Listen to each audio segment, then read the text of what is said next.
ok? Hoje vamos estar falando sobre pensando design e vindo do mundo da inovação.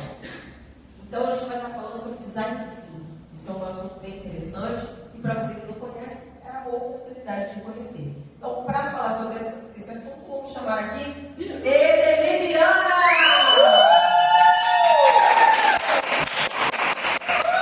Seja bem-vindo mais uma vez.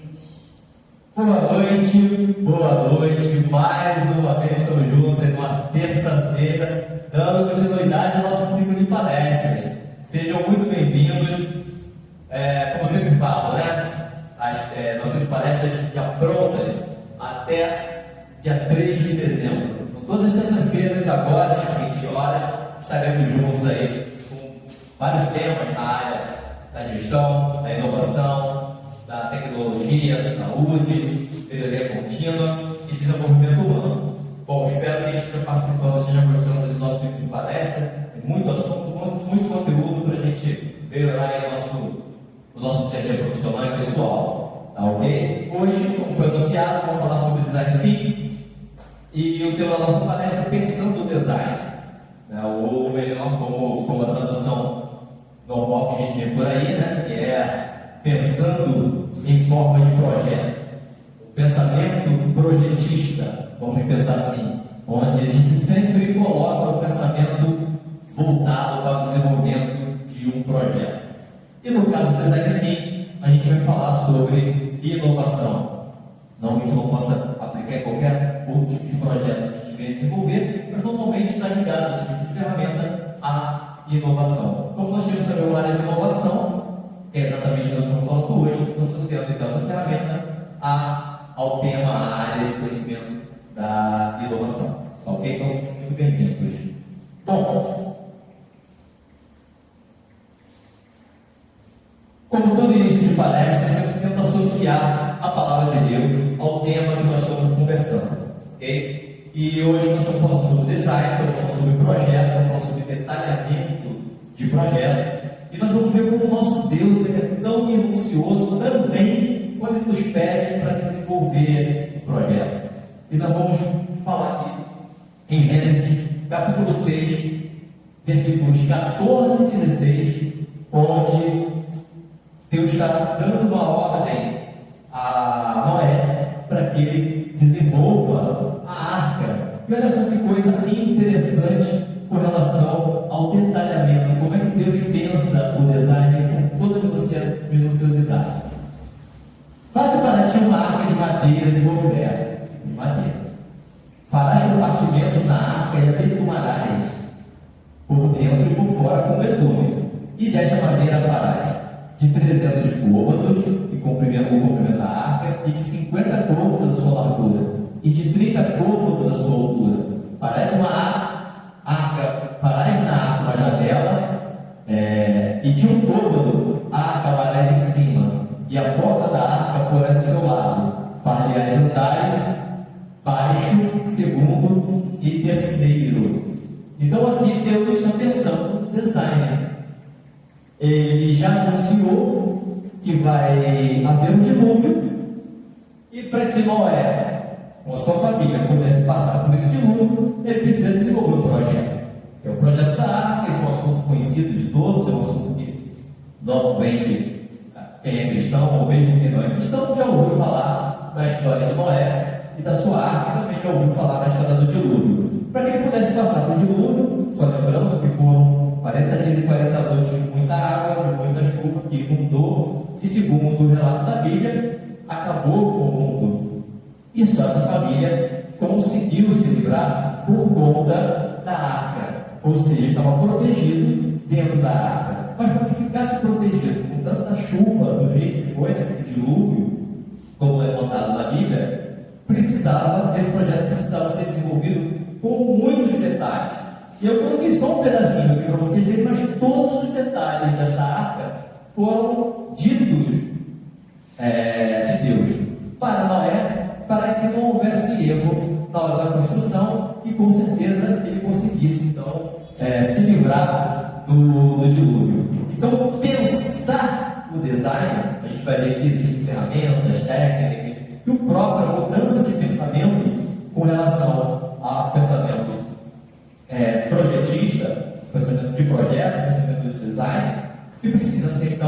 detalhado e minucioso.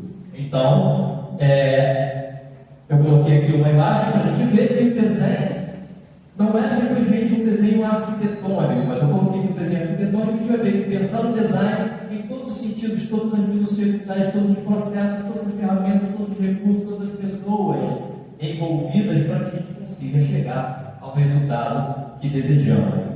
Ok? Continuando então. Primeiro precisamos saber o que é o Design Thinking. Design Thinking é um método, é uma técnica, é um conhecimento, é uma metodologia de desenvolvimento de produtos e serviços. Ou seja, eu quero desenvolver algo. Então existem diversas metodologias. Nós falamos aqui sobre gestão de projetos. Nós falamos sobre uma série de metodologias aplicadas à gestão de projetos. Especificamente, o Design Thinking, a gente vai ver aqui no histórico dela, foi aplicado a projetos de inovação, mas não necessariamente. É mais uma ferramenta, mais uma metodologia que a gente pode utilizar para pensar projetos.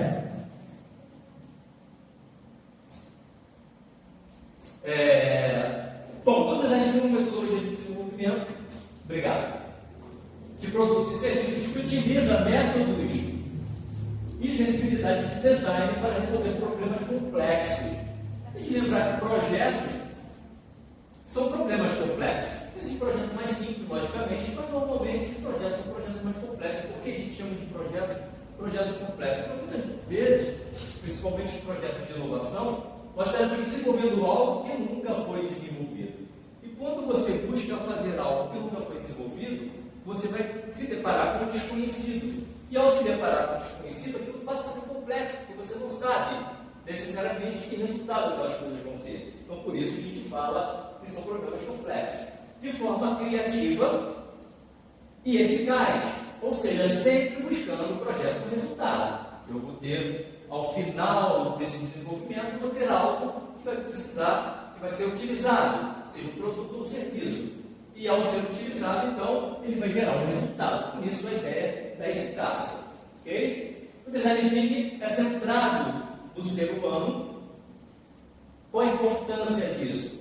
Buscar que quem cria, quem inova, quem desenvolve projetos são pessoas. Então, essas pessoas precisam estar integradas, pessoas estar em sinergia. Lembrando, né, que quando a gente tem um grupo bem sintonizado, 1 mais 1 dá muito mais que 2, porque surgem muitas coisas das cabeças pensantes no momento que você está desenvolvendo, principalmente num grupo de trabalho, num grupo de estudo, você consegue gerar então muitos insights.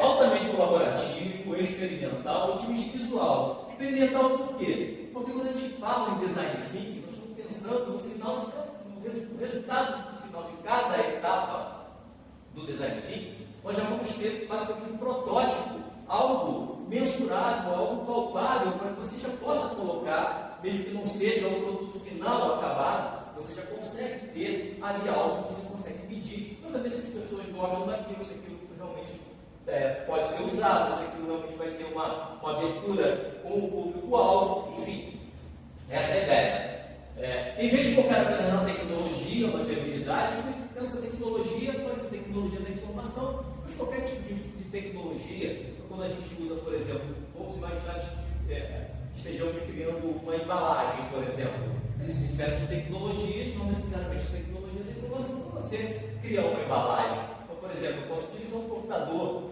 de ferro, um cortador de papel, que vai me ajudar a fazer o corte do papel para poder desenvolver as embalagens. Não necessariamente aquilo ali é tecnologia de informação. Para a gente desmistificar um pouco, e quando a gente fala em tecnologia, pensamos logo na tecnologia da informação, informática, computadores, mas tecnologia não é só isso. É bom a gente estar lembrando, né?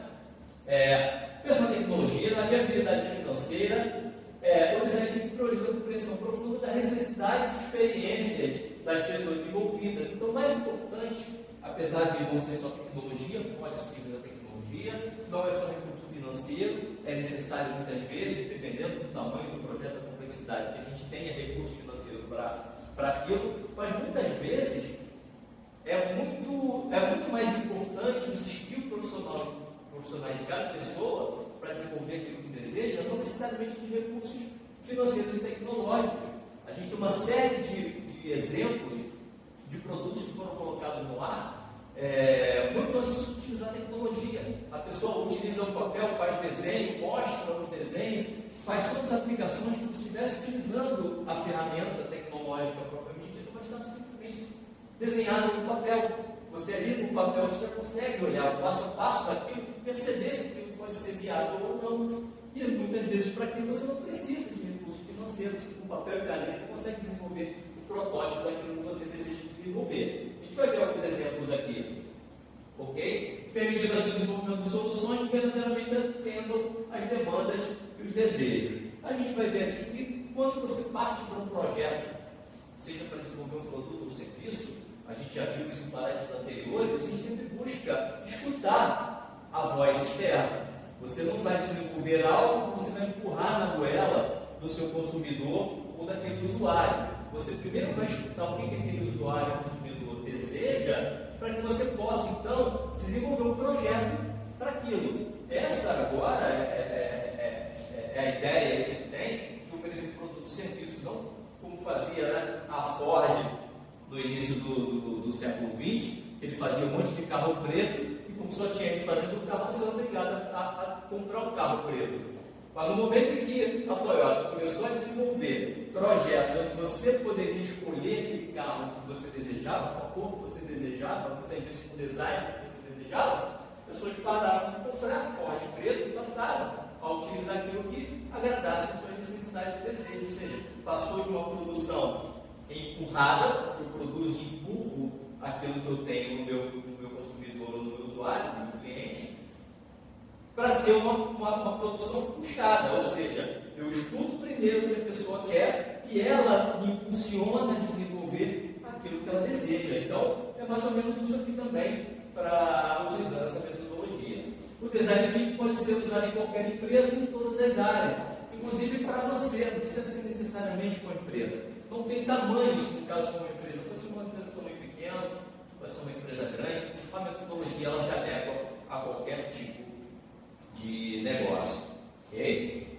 Bom, quem criou, quando e quando surgiu o Design Thinking, a gente abrevia como DT, Design Thinking. Então, quando a gente vê isso aí, Design Thinking, a gente vai lembrar que é o DT, a gente vai lembrar que é o Design Thinking. Ok? Bom, a partir desse livro aqui, de Tim Brown, na verdade, Tim Brown e David Keeling, ao desenvolver esse livro, trabalhando com design, trouxe, na verdade, esse termo ao uso como um termo moderno para desenvolvimento de projetos, só que isso já tinha sido cunhado há muito tempo atrás por Herbert Simon no livro The Science of the Artificial, de 1969. Então, para você ver quanto é antigo essa técnica, essa metodologia. E por que isso? Porque desenvolvimento de projetos é antigo. Você lembra que na Segunda Guerra Mundial a gente viu aí várias técnicas de gerenciamento de projetos, desenvolvimento de projetos, né, no pós-guerra, por exemplo, para poder levantar. O Japão tinha sido totalmente destruído, a Alemanha também destruída pela guerra, isso aconteceu também antes disso, e muitas técnicas, muitas metodologias foram criadas naquele período. A gente está falando disso da década de 50. Na Primeira Guerra Mundial também da mesma forma. Então, assim, são metodologias que já tinham sido desenvolvidas. A gente estava falando aqui da Ford, né, que desenvolveu os carros. A indústria Ford foi no início do século, final do século XIX, para o início do século XX. Então, já se desenvolveu projetos antes disso. Em 1700 e pouco se deu a Revolução Industrial. Então, para você desenvolver aquelas indústrias, aqueles maquinários todos, os projetos já existiam. Então, assim, não é uma novidade. E a gente vai ver, se você pegar a Bíblia, se você pegar em textos antigos, né, por exemplo, a criação do Jardim da Babilônia, entre outras coisas, você vê quantos projetos arquitetônicos também foram desenvolvidos. Você vê na Bíblia, né, o Jardim da Babilônia, aqueles arcos, aquelas pontes em arcos, por onde tinha que passar o aquaduto das cidades, enfim, uma série de projetos já desenvolvidos. Não existiam ainda os métodos, as metodologias, mas já se fazia de uma forma empírica, vamos dizer assim, as gestões e os desenvolvimentos de projetos. Ok? Mas em 1969, então, Herbert Simon criou essa ideia do pensando em forma de projeto. Ou seja, tudo que você for fazer, pensar como um projeto. Por que pensar como um projeto? Porque pensar como um projeto tem uma sistemática, tem sempre um processo para você pensar como um projeto. Não é você fazer a coisa de qualquer jeito.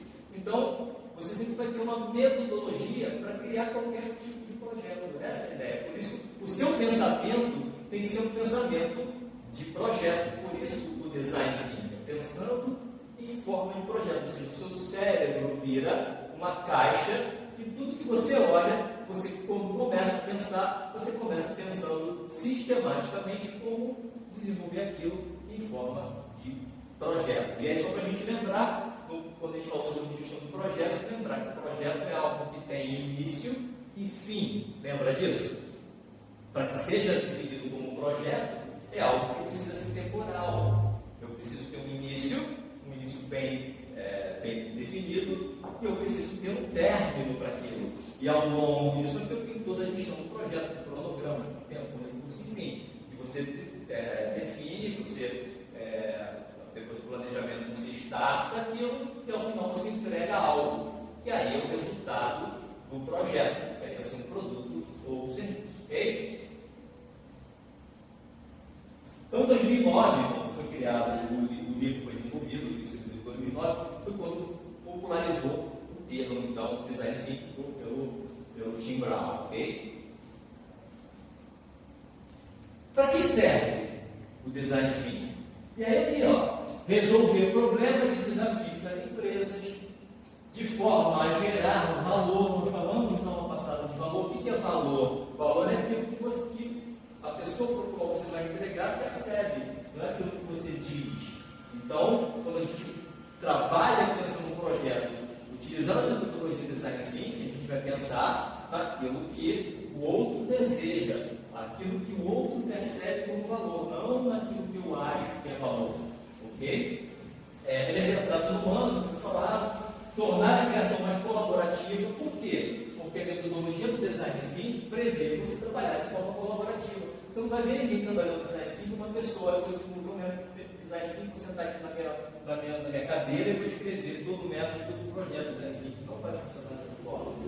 As próprias ferramentas do design thinking requerem que você tenha um grupo trabalhando para discutir, para trazer novas ideias, para trazer insights, enfim. A gente vai ver isso funcionando. Ok? Fomentar o pensamento crítico, compartilhamento de ideias, a descentralização do conhecimento, ou seja, a ideia é essa. Quando fala em descentralização do conhecimento, é importante a gente entender que quando a gente vai fazer um projeto pensando nessa metodologia, vamos imaginar que o projeto seja um projeto de tecnologia de informação. Normalmente, quando a gente desenvolve um projeto assim, um projeto de engenharia, qual é a ideia? A gente chama um monte de engenheiro, coloca na sala, senta aquele monte de pensador que é engenheiro e começa a pensar em cima do projeto. Projeto arquitetônico, projeto de navio, sei lá o quê. Projeto de tecnologia é a mesma coisa, tecnologia de informação. Senta lá aquele bando de analistas de sistemas, cientistas de dados, enfim, vamos discutir a tecnologia propriamente dita. O design thinking não trabalha dessa forma.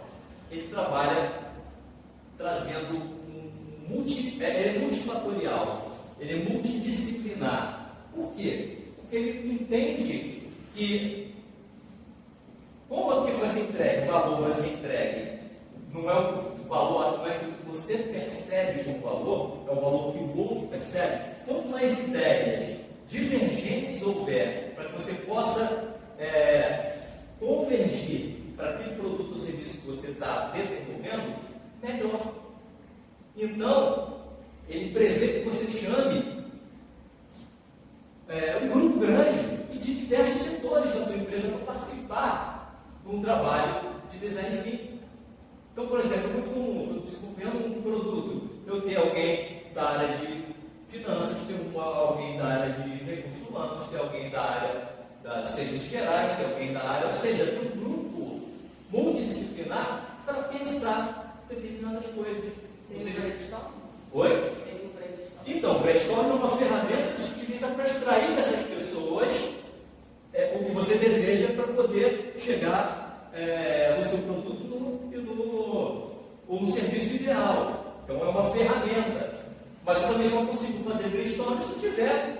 muitas pessoas. E se eu tiver pessoas com o mesmo tipo de conhecimento, eu vou ter um brainstorm pobre.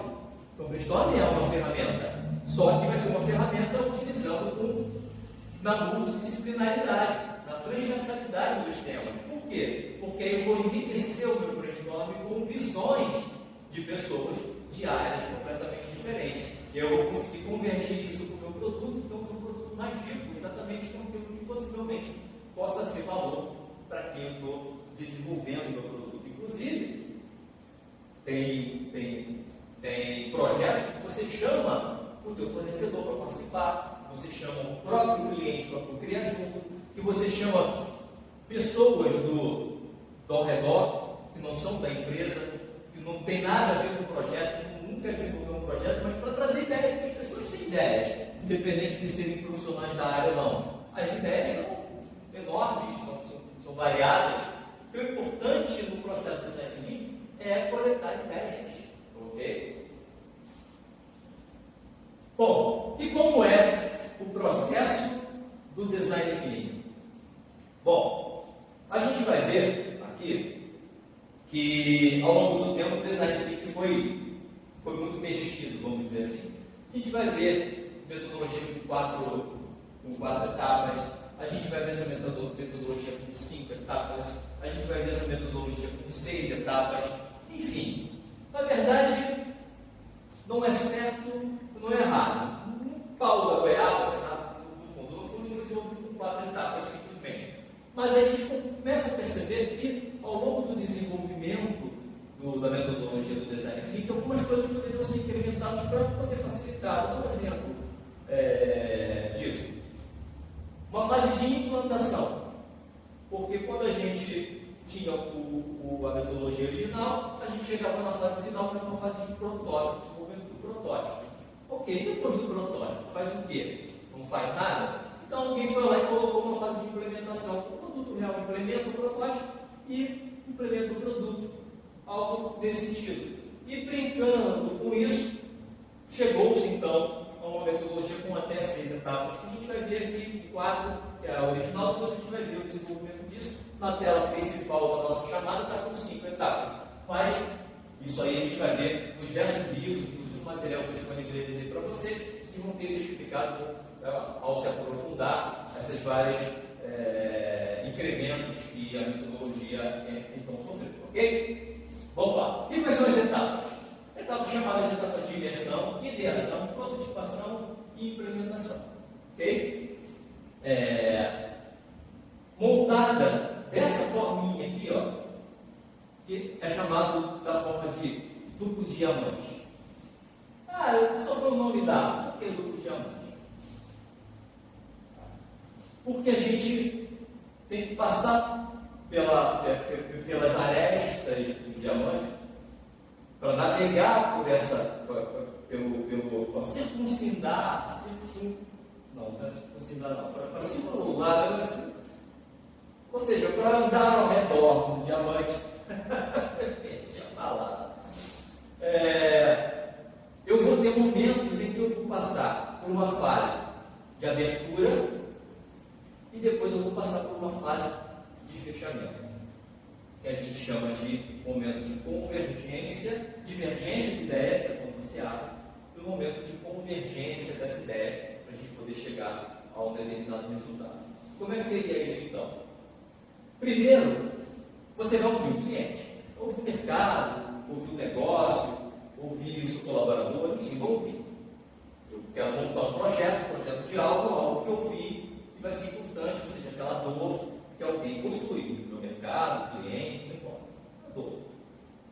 E aí, para amenizar aquela dor, eu vou desenvolver um produto ou um serviço. Ok. Tem noção disso? Eu vou trazer isso para o trabalho, para a metodologia, para o design thinking. Então, como desenvolver um trabalho? Vou montar meu grupo de trabalho lá e eu preciso trazer isso aqui e ter efetivamente a noção desse problema. A noção do problema é a noção da dor, ou seja, o que aquela dor traz. E eu vou ficar estudando tudo ao redor que fale sobre aquela dor. E aí, eu vou entrar numa fase que nós chamamos de imersão. Que a imersão vai me dar exatamente a noção do que é aquilo. Uma imersão você entrar no problema, é você pesquisar a fundo o problema, é você saber detalhes do problema. Pode ser científico, pode ser coleta de dados com pessoas na rua, pode ser com o mundo acadêmico, não sei. Você vai pegar, vai tentar buscar o máximo que você puder com relação àquilo. Essa é a fase de imersão. Você tem uma ideia, uma noção real daquele problema. O que aquilo aflige, o que aquilo traz de ruim, de bom para o mundo, enfim. O que aquela dor causa. Ok? Isso é a noção do problema. Eu entro na fase de imersão. Aí existem várias técnicas que a gente vai ver de pesquisas e tudo mais. Ok? Nesse momento, as técnicas que eu estou utilizando para poder ter essa brincadeira vão me gerar uma série de insights. E exatamente nessa série de insights, quando eu estou falando de imersão, eu não vou me agir sozinho, lembra? Eu estou num grupo de trabalho. As pessoas vão estar estudando sobre a dor, vão estar trazendo informações. Quando as pessoas vão trazendo, o conhecimento que elas estão trazendo para mim não vai me convergir para algo real nesse primeiro momento. Pelo contrário, ela vai abrir o leque. Então, tem pessoas que vão estar trazendo informações completamente diferentes da outra, que vão levar você para um caminho completamente diferente. Significa que esteja certo ou esteja errado? Não. Simplesmente são variações de ideias sobre o mesmo problema. Eu vou usar tudo? Não, depois a gente vai ver que em determinadas fases eu vou classificar essas informações, vou hierarquizar e vou utilizar realmente as melhores, aquilo que seja mais plausível para aquilo que eu estou desejando desenvolver. Mas no primeiro momento vai divergir, ou seja, eu tenho uma série de ideias e aí eu vou utilizar uma série de técnicas e a gente vai ver isso aqui. Quando isso acontece, por isso o diamante ele abre aqui para os vértices, eu estou divergindo as ideias. Vai chegar um momento que eu preciso parar, que é esse corte aqui. E aí eu vou começar a explorar aquilo que foi desenvolvido. Aquelas ideias que foram trazidas, todos aqueles momentos de reflexão, de pesquisa que foram trazidas. E nesse momento eu começo a definir melhor aquela cor. Quando eu começo a definir, como eu vou pegar coisas que já são mais concretas, aí vão surgir novas ideias, vai ser a partir daquilo que foi gerado. Por isso que esse momento inicial, normalmente a gente divide todas essas etapas de tempo, e normalmente a gente passa um dia inteiro trabalhando, pensando nisso. Mas tem que ser um dia inteiro? Não tem um período correto para você definir as etapas do design thinking.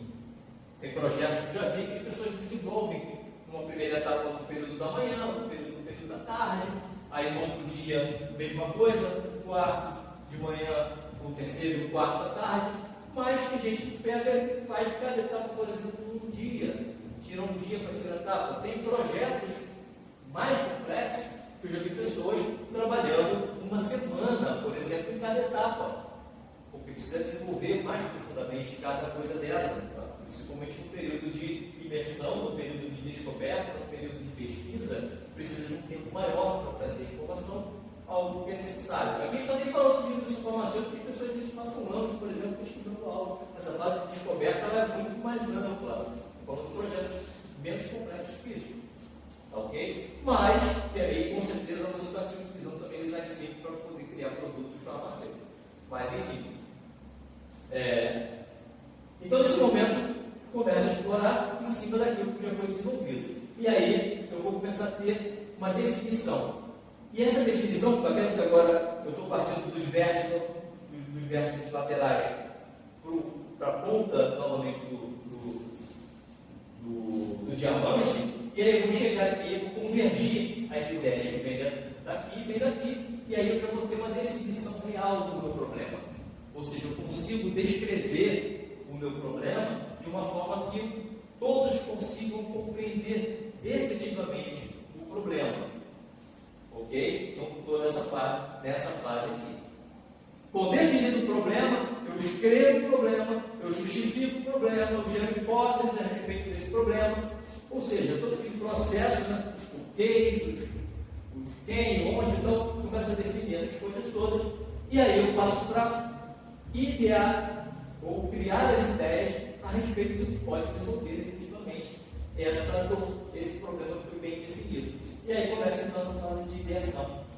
E aí, novamente, volto no segundo diamante, as ideias a divergirem novamente. Por quê? Porque aí o grupo continua trabalhando com aquele mesmo grupo de trabalho, 10 pessoas trabalhando em prol disso. Cada um vai ter uma noção, uma ideia do que pode resolver aquele problema que foi definido. Muitas pessoas vão trazer hipóteses diferentes a respeito de uma possível resolução daquele problema. E aí, então, as ideias se divergem novamente.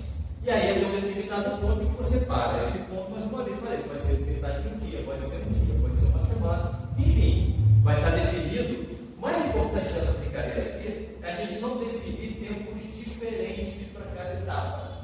Então, se o meu design for um design de 4 horas para cada etapa, vai ser 4 horas na primeira etapa, 4 horas na segunda, e a gente vai finalizar no final de 4 etapas, ou seja, no final de 16 horas. A gente vai estar lá com o protótipo pronto, com a solução definida.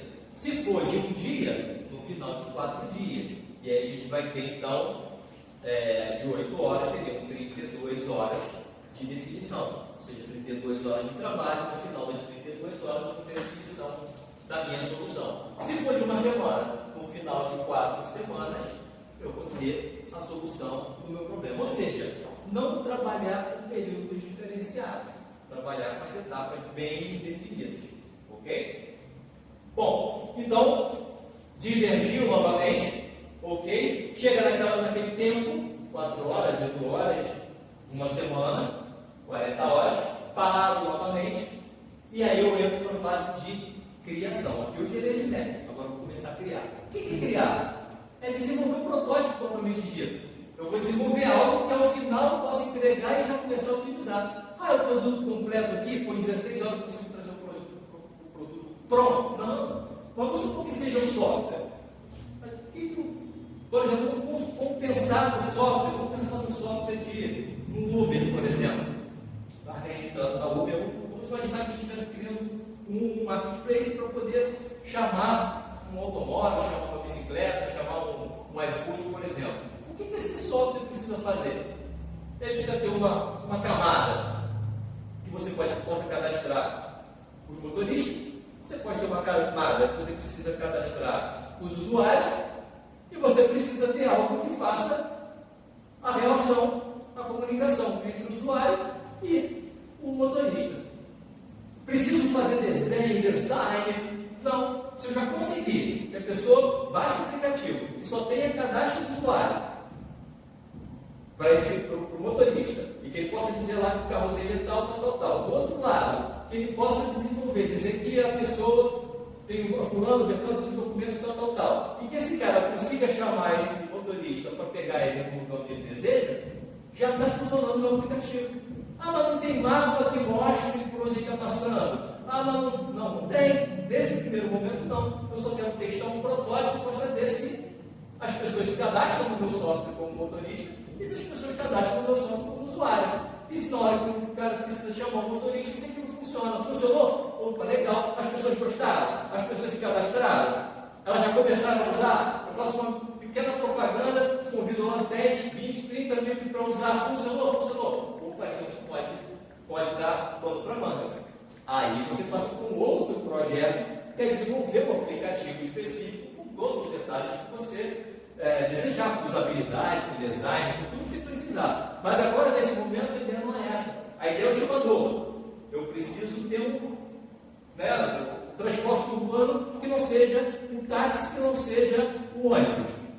Aí eu crio isso. As pessoas compraram a ideia? Compraram. Opa, então agora vale a pena desenvolver um aplicativo realmente para botar essa coisa para funcionar.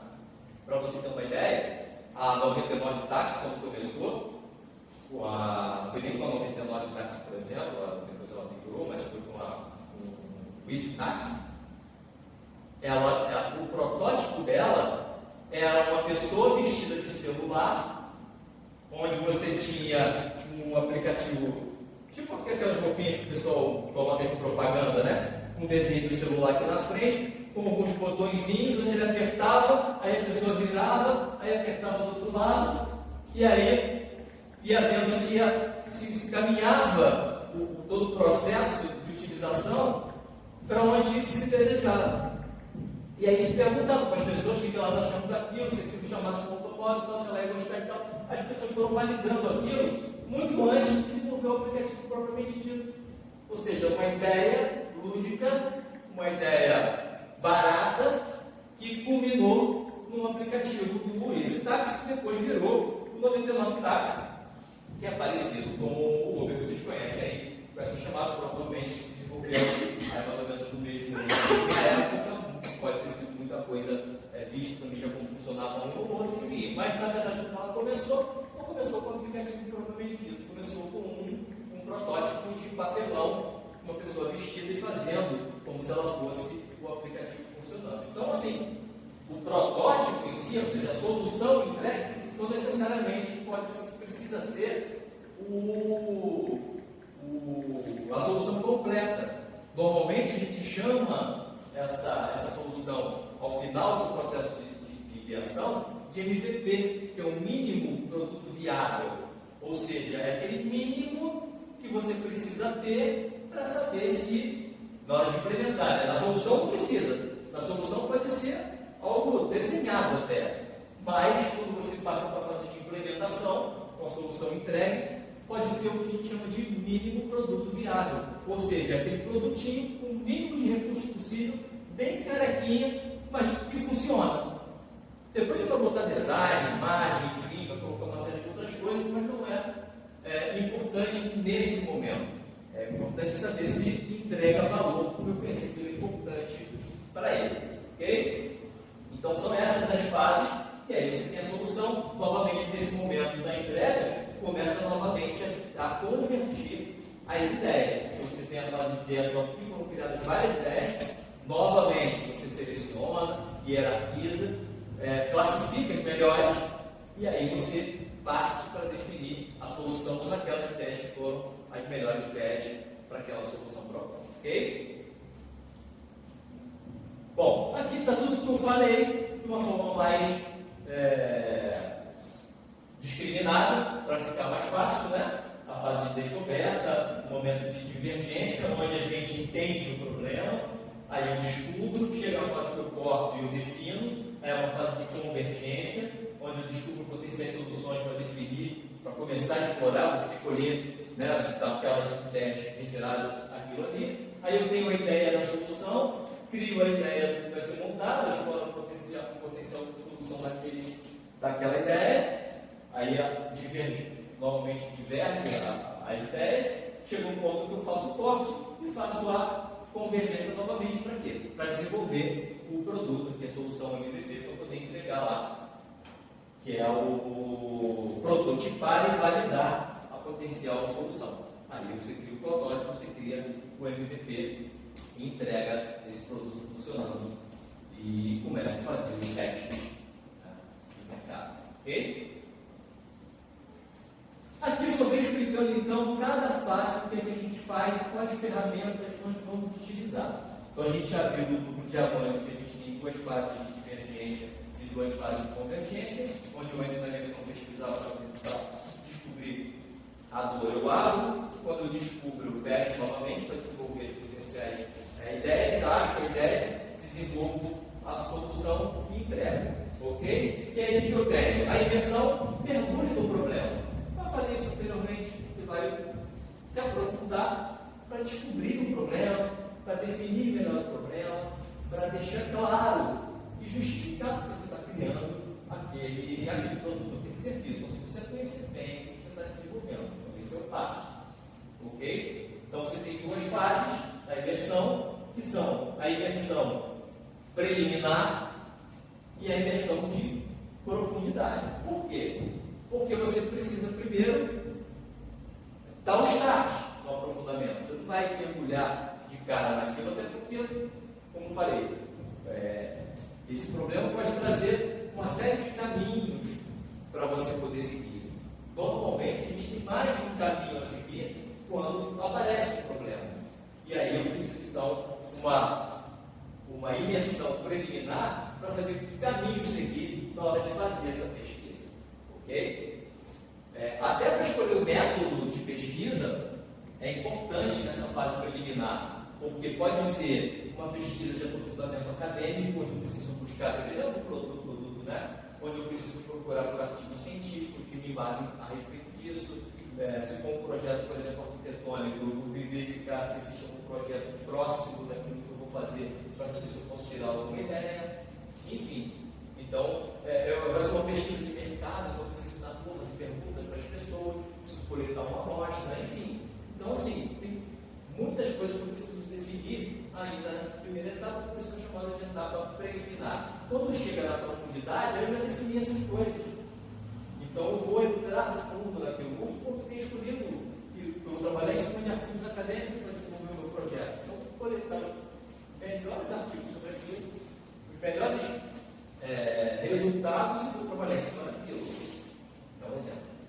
Tá ok? Bom, essa fase ela começa antes do kickoff. O kickoff é o início do projeto, você dá um start do projeto, a gente faz o kickoff. Normalmente a gente faz uma reunião de kickoff para dizer o projeto começou.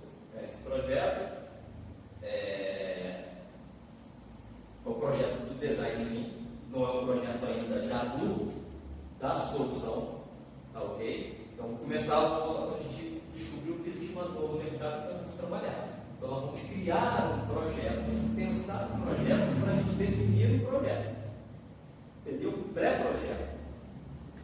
Então, vai ter um kickoff, isso aí, vai ter um start. Onde é que vai começar essa brincadeira? Quando começa a reunião? Então, a gente marca, a partir de segunda-feira, vai começar o nosso design aqui. Você já reuniu de pessoas, selecionou todo mundo e tal, porque segunda-feira tem que estar todo mundo numa sala pensando no projeto. É isso. E nessa fase, a gente faz um reenquadramento, uma pesquisa exploratória e uma pesquisa teste. A diferença da pesquisa teste é uma pesquisa que já vai ser pesquisada em cima de coisas que já foram pesquisadas a respeito daquilo. Tá? Uma pesquisa exploratória é uma pesquisa mais profunda, normalmente vai buscar coisas que ainda não existem. Uma pesquisa de teste, a gente já vai trazer em cima de resultados de coisas a respeito daquilo que já foram pesquisadas por outras pessoas. Essa é a diferença do teste. Bom, e que ferramentas a gente usa para isso? Ferramentas de entrevistas, de caderno de sensibilização, sessões interativas e técnicas de sombra. Não dá. É claro que não dá para a gente falar sobre todas as ferramentas que a gente trabalha, porque não é um curso. Um curso de design thinking a gente se deduz em cada tipo de técnica, existe inclusive outras. Eu trouxe somente algumas. Mas por que eu trouxe isso aqui? Para a gente entender que não é algo do arco da velha, é algo que já existe. Então, quando eu vou fazer uma pesquisa para fazer um TCC, um exemplo, vou fazer lá o TCC do meu trabalho, uma pesquisa, eu posso utilizar o design thinking para fazer o TCC? Posso. Na técnica de imersão, exatamente a coisa. Eu vou buscando meu TCC. Uma dor, depois da dor eu vou desenvolver o que eu posso fazer para resolver aquela dor, vou criar as minhas hipóteses, vou criar a minha justificativa, vou criar, enfim, todo o objeto daquilo, e depois eu vou entrar na fase de pesquisa. Quando eu entro na fase de pesquisa, assim, né, que é a fase exploratória, o que eu vou fazer? Posso ter uma série de metodologias para poder desenvolver. Uma delas é de coleta de informação. E a coleta de informação, por exemplo, uma pesquisa de campo, pode ser, por exemplo, entrevista. Eu vou pegar um documento, vou criar uma série de perguntas, vou abordar X pessoas, que eu já defini isso aí anteriormente, para saber quantas pessoas são importantes para a minha amostra. Sei lá, achei que 1000 pessoas foi suficiente para fazer o meu trabalho. Eu vou atrás de 1000 pessoas, entrevisto 1000 pessoas, pego essas informações, coloco no banco de dados e começo a trabalhar em cima disso. Então, assim, não tem mistério, é basicamente a mesma coisa. Ok? Mesma coisa, depois que coleto isso tudo através da imersão, da pesquisa exploratória, eu trouxe todos os insumos que eu preciso para desenvolver o meu projeto, eu vou passar para a fase de análise. Mesma coisa, coletei os dados de entrevista e preciso analisar aquilo que entrou, para saber se posso analisar de forma quantitativa, posso analisar de forma qualitativa, posso fazer o quali-quant junto, e eu preciso trazer aquilo ali agora para clareza, porque na análise de dados eu vou ter informações chucras, cruas. Eu preciso trazer isso para algo que vire uma informação para mim. Naquele momento eu vou ter os dados. Então, aqui na fase de análise, eu vou olhar para aquele monte de dados que foram coletados, não importa qual foi o tipo de pesquisa que eu fiz, e vou agora transformar isso em algo que eu consiga compreender. Porque eu preciso depois criar um produto a partir dali, então eu preciso estar compreensível. Essa é a parte de análise. É isso. Aí da princípio de análise, eu vou sintetizar essas informações coletadas para geração dos insights. Quando eu coleto as informações, eu começo a ter os insights. Mas caramba, falou sobre isso, interessante, eu posso resolver dessa forma. E essa outra pessoa falou dessa forma, eu posso resolver dessa forma. Começa a aparecer não só um insight, porque cada pessoa que vai ler o resultado dessa coleta vai estar pensando uma série de insights, porque, como eu falei para vocês, são pessoas de áreas diferentes, e dependendo das áreas que essas pessoas são, os insights serão completamente diferentes, e isso vai enriquecer o design thinking no final, o projeto final do design thinking. Ok? Bom, e aí algumas técnicas desse processo também são utilizadas. Aí eu tenho cartões de insights, que é você pegar uma folha de papel, um post-it, e as pessoas irem anotando os insights que tiveram. Pode colar numa parede, num quadro, bota no caderno, enfim, porque depois você vai juntar isso aí, vai classificar, vai ordenar e vai ver quais são os insights que fazem mais sentido para aquilo que você deseja definir. É uma forma, diagrama de afinidades. Você vai pegar aí um diagrama normal, pegar o problema e pegar os insights e fazer relações daquele problema com os seus insights. E assim vai, mapa conceitual, critérios norteadores, personas, mapa de empatia, jornada. O mapa de empatia aqui nesse momento é importante porque eu vou buscar lá fora exatamente o que a pessoa sente, como ela vê aquele problema, como ela ouve, como ela fala sobre o que ela fala sobre aquilo. Então, o mapa de empatia também é importante. Eu posso utilizar isso como ferramenta. Eu crio um mapa de empatia e vou lá fora, na hora da minha pesquisa, quando eu for fazer a minha pesquisa de campo, eu começo a perguntar para essa pessoa coisas que já vão dar insight para o meu mapa de empatia. Porque eu já vou saber o que essa pessoa sabe sobre esse problema. Se essa pessoa já viu esse problema, se essa pessoa já ouviu algo sobre esse problema, e aí eu trago essa informação para o meu negócio. Ok? Bom, jornada do usuário, blueprint, tem um desenho aqui que eu vou mostrar para vocês como é que funciona, mas o blueprint é importante também porque ao longo desse processo eu posso incluir o meu consumidor. E cada passagem que o consumidor tiver comigo me dando os insights, eu crio uma matriz também de todos esse relacionamento e tudo que ele passou para mim. Então, é basicamente você anotar, você pegou todas essas pessoas que vão, usuário, seja o usuário final, seja colaborador, que você utilizou para poder te trazer os insights, você cria um mapa disso aí e vai fazendo as relações. Esse cara veio no dia tal, falou sobre esse assunto e tal, porque no final você vai usar isso também como insumo, como dado para o teu projeto. Okay? Jornada do usuário, vamos pensar um pouquinho. Ela é importante, tanto agora nesse período do design thinking, mas ela é importante depois também. Você deve ter ouvido falar bastante em jornada do usuário, principalmente para quem trabalha com experiência do cliente. Porque a jornada do usuário, ele mapeia desde o momento, vamos pensar em termos de organização, né, da tua empresa, desde o momento em que ele pisa na calçada da tua empresa, do teu negócio, não importa o que você ofereça, você já começa a mapear todas as experiências que ele tem a partir dali. Sons que ele ouve, pessoas que ele vê, fachada, enfim, tudo você mapeia. E você começa então, ou alguém observando, ou as câmeras observando, para ver qual a reação desse usuário em cada momento que ele passa pelo teu negócio.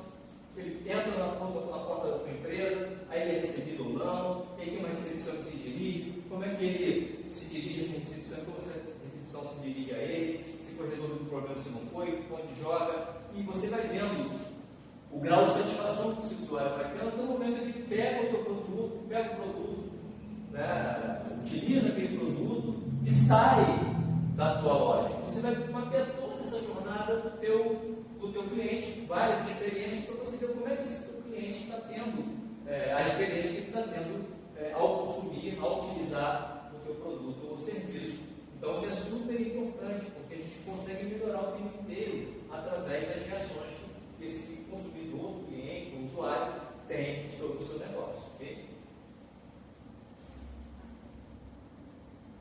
Bom, aqui está só o mapinha você mapeia bonitinho aqui, ó, o que está fazendo, a jornada do usuário, e aqui o blueprint, como falei para você, você vai fazer uma matrizinha aqui de todas as etapas, todas as experiências que o usuário vai tendo contigo. Então, por exemplo, aqui, ó, ele tem, você falou em evidências físicas, ou seja, aquela pessoa, aquele cliente, usuário, consumidor, ele esteve naquele local e fez algumas interações com você. E aí você mapeou. Ok? Depois ele teve algumas outras ações que não foram físicas, mas pode ter sido uma interação por e-mail, pode ter sido uma interação pelas redes sociais, uma interação pelo Zap, enfim, ele está interagindo, está te trazendo insights, está te trazendo informações e aquilo precisa ser mapeado para você poder trazer para o teu projeto. Enfim. E na jornada do cliente, como eu falei, desde o momento em que ele procura algo na tua loja, na tua empresa, ele vai começar procurando. Nesse caso aqui, eu estou como se estivesse na internet fazendo uma procura, uma pesquisa sobre algo. E aí ele acha você. E aí, ele escolhe, ele finaliza e ele compra. Ou seja, que experiências ele está tendo em todo esse processo? O site tem usabilidade, ele achou facilmente o produto, ele não achou, na hora de fazer escolha não estava legal, não está dividido por categoria, a imagem não está bacana, não conseguiu visualizar para pegar o teu produto, enfim. Aqui, nesse caso especificamente, é digital, mas poderia ser presencial. Vamos imaginar uma cafeteria, por exemplo.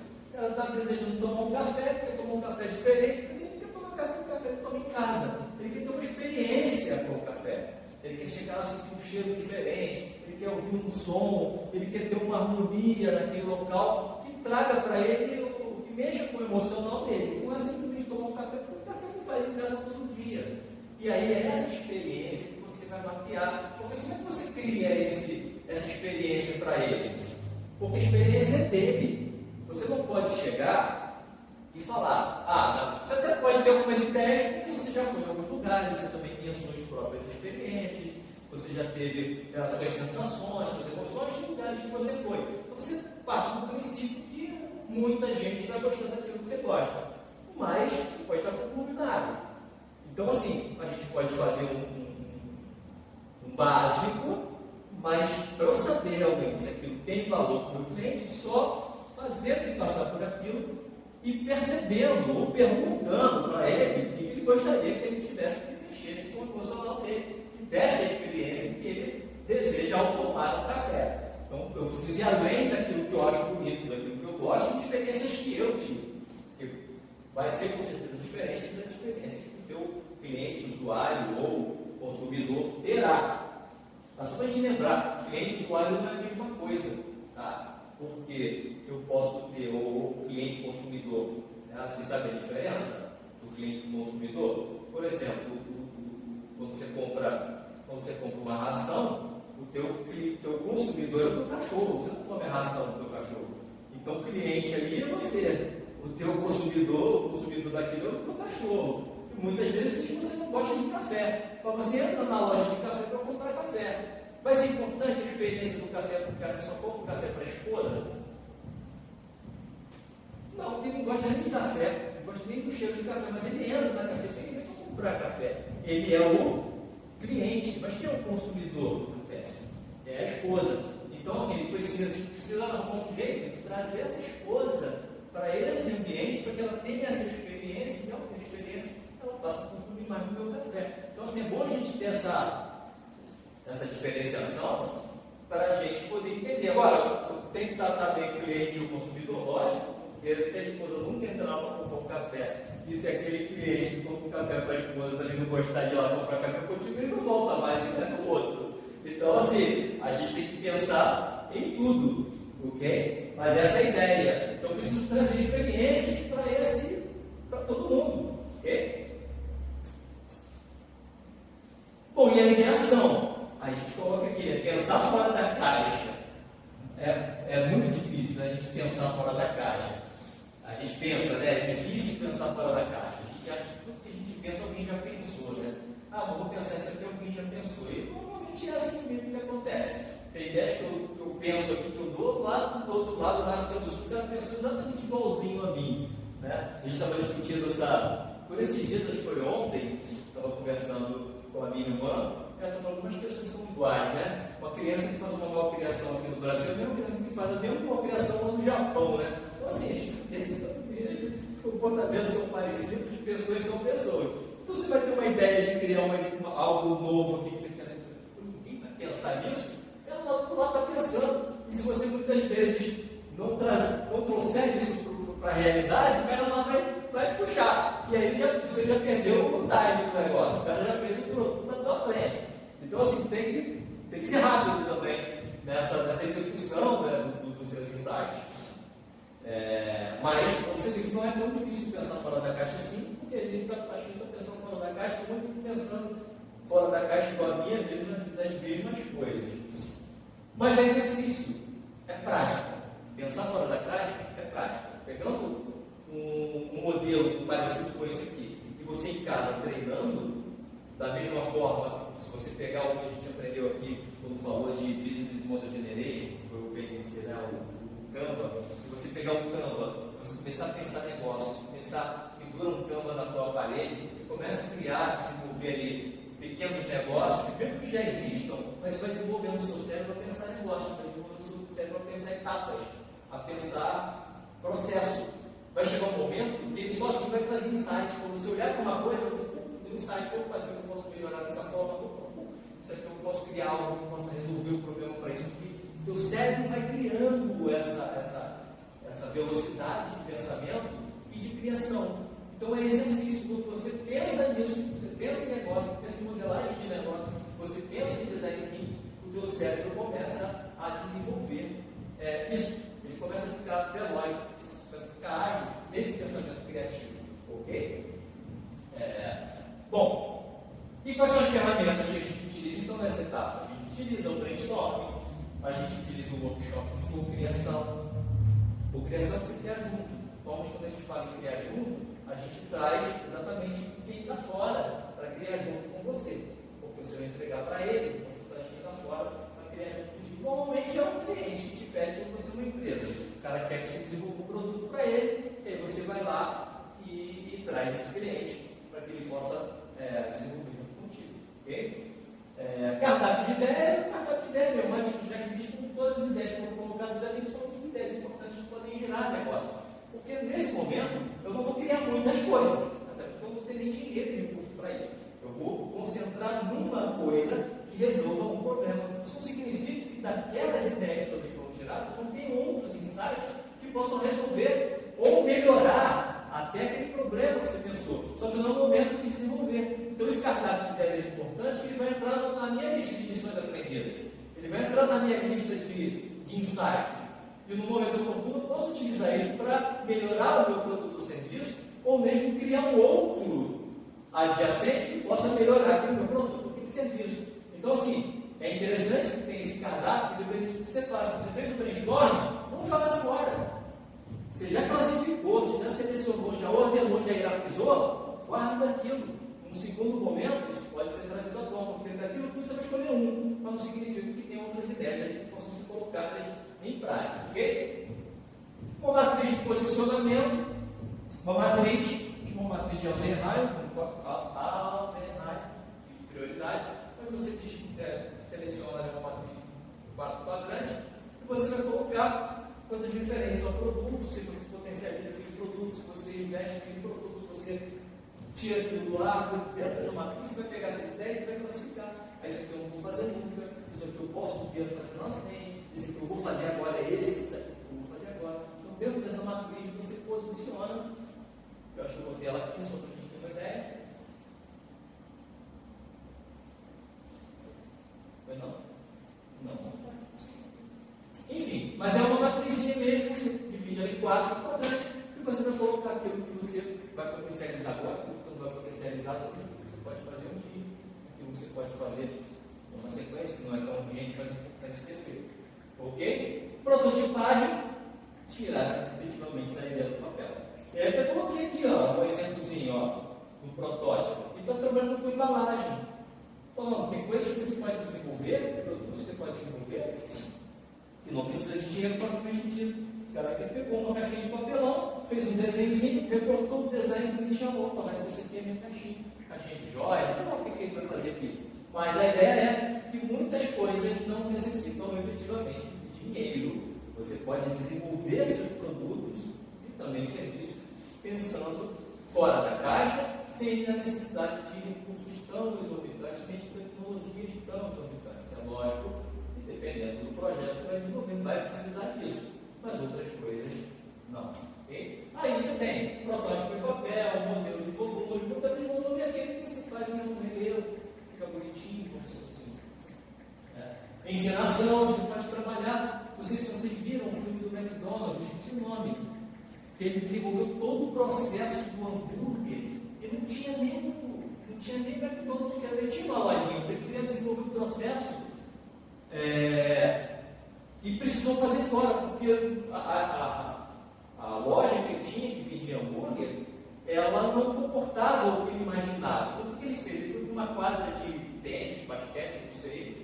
Ele subiu naquela cadeirinha do cara do folha, que era uma quadra de folha, ficou no alto, e desenhou o processo dele todo de produção no chão da quadra em giz. E ele colocou cada pessoa no seu espaço e ele ia dando as ordens.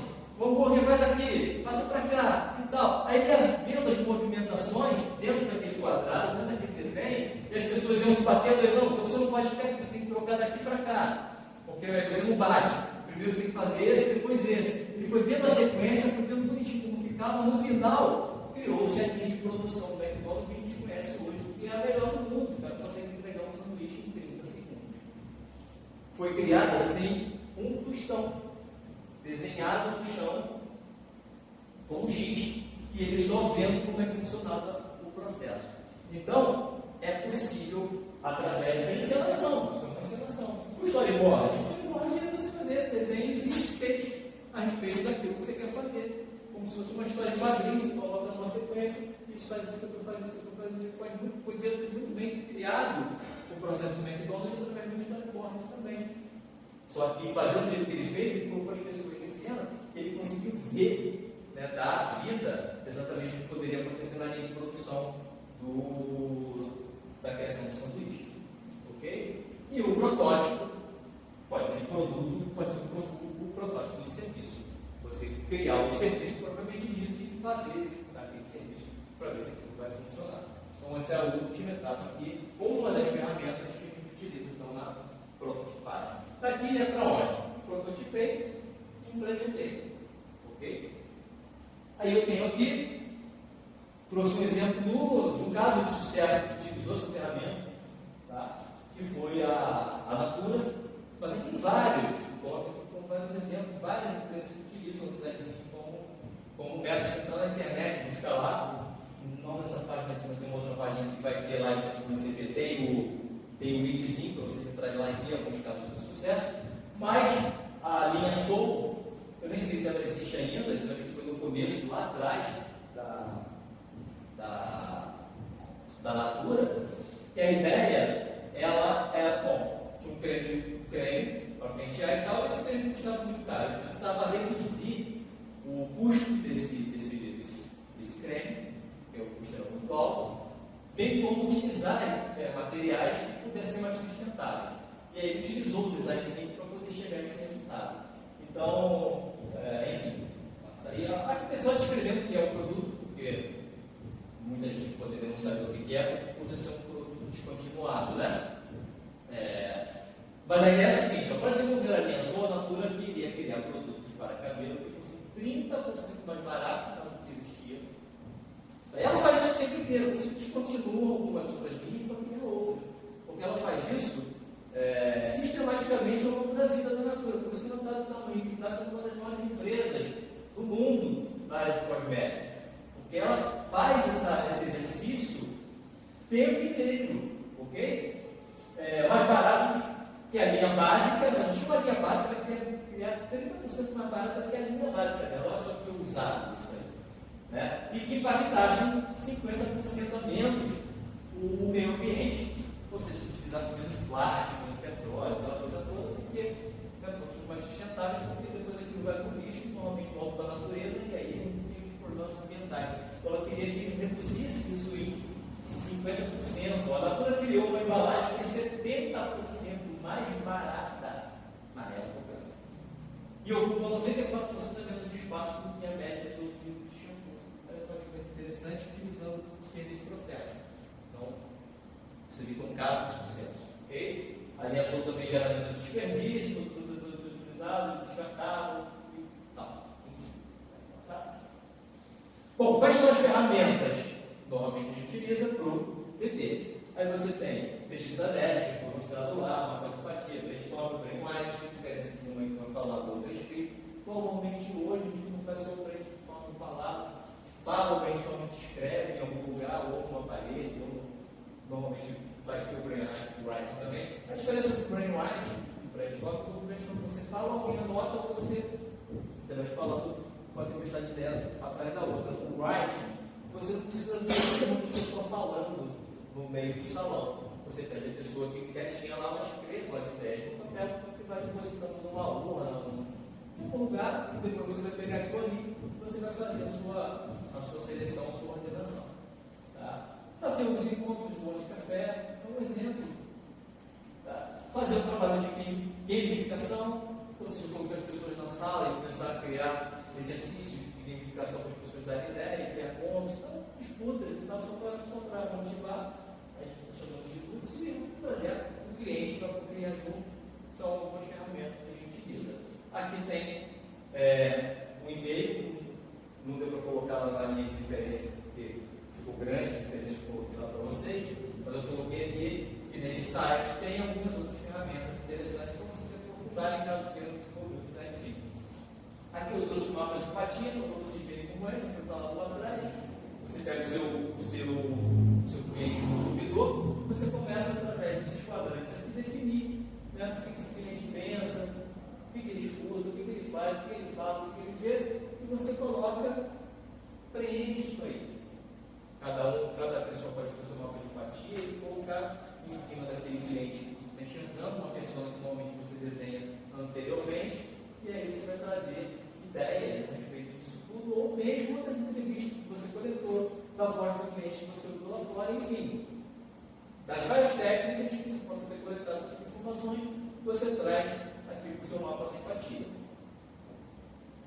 Bom, o que fazer em cada etapa? Então você tem, aí aqui eu já trouxe ele um pouco mais amplo do que aquele iníciozinho, né? Você tem a fase aqui de definição, ideação, prototipação, teste e desenvolvimento. Aqui apareceu o teste, então tem algumas etapas de design que colocar um teste, ok? Então é possível que você faça teste antes de prototipar.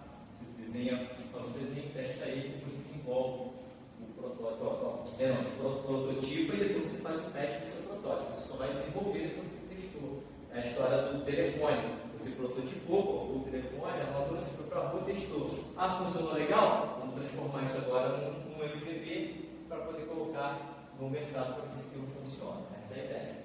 Ok? O criar mapa de empatia também entrou aqui a mais, porque normalmente a gente começa na fase de definição, que é a dimensão. No começo não tinha o mapa da empatia. Mas por que é importante o mapa da empatia? Exatamente por conta disso, eu preciso entender a dor do meu cliente lá. Então eu vou buscar saber dele, não de mim mesmo, aquilo que eu desejo. Por isso eu criar essa etapa de criar empatia com a dor do meu cliente, onde eu vou, através daquele mapa de empatia, por exemplo, posso desenvolver tudo aquilo que eu acho que meu cliente sente, ouve, a respeito daquela dor, e a partir disso eu posso começar então a definir melhor. Eu vou emergir naquilo, vou pesquisar mais profundamente naquilo e vou começar toda a etapa que a gente viu anteriormente dos grupos de diamantes para finalizar o processo de design thinking. Ok? E a gente finaliza esse bate-papo por aqui. Bom, aqui tem normalmente, como você põe no final, as referências estão disponíveis lá no Google Drive. Para quem fez a inscrição, vai ter isso tudo disponível. Quem quiser se aprofundar um pouco mais nesses assuntos, tem lá um artigo científico, também tem alguns livros para vocês poderem se aprofundar